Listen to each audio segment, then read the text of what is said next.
देश में किसान क्यों खड़ा है, सड़कों पे क्यों उतरा है और आपके खिलाफ क्यों खड़ा है? ये 3 कानून किसानों के लिए नहीं थे, ये 3 कानून उन्हीं 2 उद्योगपतियों के लिए थे। और हिंदुस्तान के किसान को यह बात एकदम समझ आ गई, इसलिए हिंदुस्तान का कानून, हिंदुस्तान का किसान सड़क पे आके खड़ा हो गया और उसने नरेंद्र मोदी जी को अपनी शक्ति दिखा दी। और जब नरेंद्र मोदी जी को पता लगा कि हिंदुस्तान के किसान की शक्ति मेरे खिलाफ खड़ी है, तो नरेंद्र मोदी जी ने वहीं कानून रद्द कर दिए। यही बात जीएसटी के साथ हुई। कांग्रेस पार्टी एक दूसरी जीएसटी लाना चाहती थी, बीजेपी ने जीएसटी को बदला, 5 अलग अलग टैक्स और जबरदस्त चोट। जो छोटे दुकानदार हैं, स्मॉल और मीडियम साइज बिजनेस वाले हैं, मजदूर हैं, किसान हैं, उन पर चोट मारी। और आज हालत क्या है? और यहां स्टेज से बोलना मुझे अच्छा नहीं लग रहा है, मगर आज हिंदुस्तान की हालत यह है कि अगर देश चाहता भी है तो देश अपने युवाओं को रोजगार नहीं दे पाएगा। क्यों? भाइयों और बहनों, देश को रोजगार ये 2 उद्योगपति नहीं देते हैं। देश को रोजगार स्मॉल और मीडियम बिजनेस वाले देते हैं, देश को रोजगार किसान देते हैं। और इन लोगों की रीढ़ की हड्डी नरेंद्र मोदी जी ने तोड़ दी है। तो आज जो इस देश को रोजगार दे सकते थे, वो इस देश को रोजगार नहीं दे सकते हैं। और बेरोजगारी, जो आज आपको बेरोजगारी दिख रही है, वो आने वाले समय में और भी बढ़ेगी। एक तरफ आपको बेरोजगारी की चोट लग रही है और दूसरी तरफ महंगाई। मेरे पास आंकड़े हैं, 2014 में एलपीजी का सिलेंडर 410 रुपए का था, आज 1050 रुपए का है।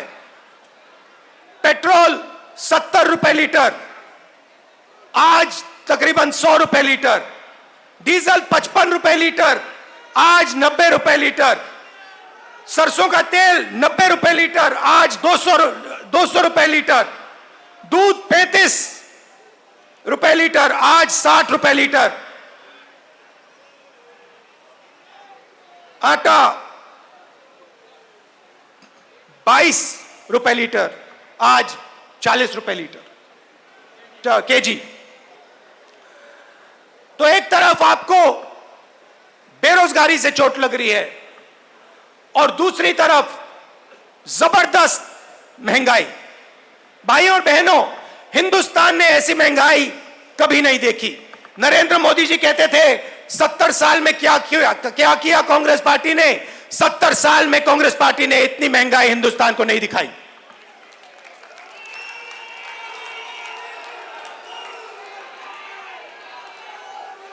तो हिंदुस्तान का आम नागरिक बहुत मुश्किल में है, बहुत दर्द सह रहा है। और जब विपक्ष इन बातों को पार्लियामेंट में उठाना चाहती है, तो नरेंद्र मोदी जी और उनकी सरकार विपक्ष को पार्लियामेंट में बोलने नहीं देती। चाहे किसानों का मुद्दा हो, चाहे चाइना का आक्रमण जो हुआ उसकी बात करना चाहे, बेरोजगारी की बात करना चाहे, महंगाई की बात करना चाहे, हम नहीं कर सकते, पार्लियामेंट में नहीं कर सकते। और आप देखिए, यहां हमारे मीडिया के मित्र हैं, इनका काम जो जनता के मुद्दे हैं उनको उठाने का होता है, मगर ये भी अपना काम नहीं करते हैं। 24 घंटा ये कैसे करेंगे? ये मीडिया उन्हीं दो उद्योगपतियों का मीडिया है। पूरा का पूरा मीडिया उन्हीं दो उद्योगपतियों के हाथ में है। तो सच्चाई कैसे दिखेगी? सच्चाई कैसे सुनाई देगी? और जनता को सब मालूम है। जनता घर में टीवी ऑन करती है और जनता जानती है कि टीवी किसका है और टीवी किसके लिए काम कर रहा है। टीवी दो उद्योगपतियों का है, अखबार दो उद्योगपतियों के हैं, और ये दो उद्योगपति नरेंद्र मोदी जी के लिए 24 घंटा काम करते हैं और नरेंद्र मोदी जी इनके लिए 24 घंटा काम करते हैं। देश में बेरोजगारी,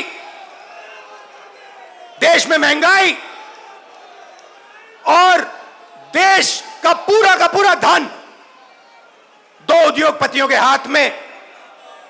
एक तरफ मीडिया का कंट्रोल, दूसरे तरफ प्रधानमंत्री पे कंट्रोल।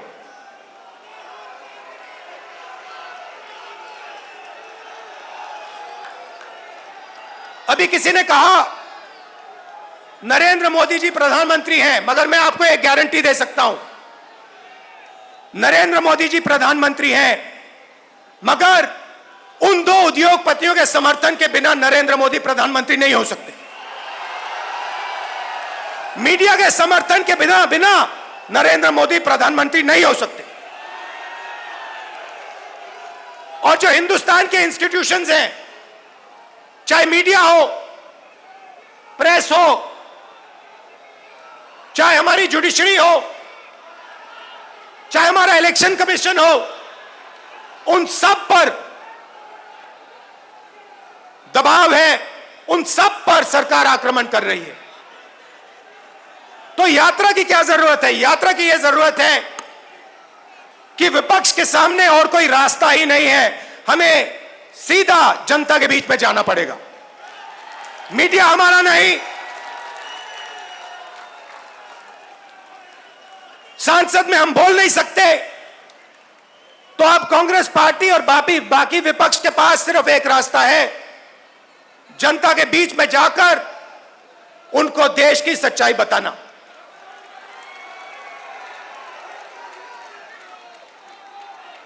जो भी नरेंद्र मोदी जी के खिलाफ काम करना चाहता है, चाहे कोई भी हो, विपक्ष की पार्टी हो, एक्टिविस्ट हो, एनजीओ का कोई व्यक्ति हो, उस पर पूरा का पूरा जबरदस्त आक्रमण होता है। ईडी, सीबीआई, इनकम टैक्स, ये सब के सब लगा दिए जाते हैं। 55 घंटे मुझे ईडी में वहां पे बैठाया। मगर मैं एक बात समझाना चाहता हूं नरेंद्र मोदी जी को, मैं आपकी ईडी से नहीं डरता हूं, मुझे कोई फर्क नहीं पड़ता। आप 55 घंटे करो, 100 घंटे करो, 200 घंटे करो, 500 घंटे करो, 5 साल करो, कोई फर्क नहीं पड़ता मुझे। ये हमारा जो संविधान है, जो इस देश की आत्मा है, आज इसकी रक्षा करना, आज इसको बचाने का काम हर हिंदुस्तानी नागरिक को करना पड़ेगा। क्योंकि अगर हमने ये नहीं किया, अगर हम आज नहीं खड़े हुए, तो फिर ये देश नहीं बचेगा। क्योंकि ये देश संविधान है, ये देश इस देश की जनता की आवाज है, ये देश इस देश की जनता का भविष्य है। ये देश दो उद्योगपतियों का नहीं है, यह देश हिंदुस्तान के गरीब लोगों का है और आज दो हिंदुस्तान बन गए हैं, एक मजदूरों का, गरीबों का, किसानों का, बेरोजगार युवाओं का। उस देश में कोई सपना नहीं देखा जा सकता। उस देश में अगर आप रोजगार चाहते हो नहीं मिल सकता। अगर आप अपने बच्चों को कॉलेज यूनिवर्सिटी में भेजना चाहते हो आप नहीं कर सकते हो। उस देश में आपको अपना खून पसीना देना पड़ेगा और खून पसीना देने के बाद आपको कोई फायदा नहीं मिलेगा। और दूसरा देश इसी हिंदुस्तान के अंदर 2, 3, 10, 15 उद्योगपतियों का,